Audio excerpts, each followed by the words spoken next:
இனிய காலை வணக்கம். அதிகாரம் 45 பெரியாரை துணைகோடல்.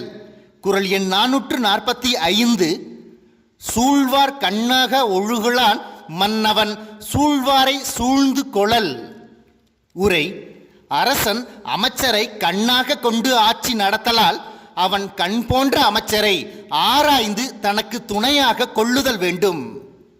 குறளின் முழு விளக்கமாய்: அரசன் தன்னை சூழ்ந்திருக்கும் அமைச்சர்கள், துறை சார்ந்த நிபுணர்கள் ஆகியோரின் வழிகாட்டுதலின்படியே நாட்டு மக்களுக்கு ஏற்ற நல்ல முடிவுகளை, திட்டங்களை தீட்டி நிறைவேற்றும்படி இருக்கும்.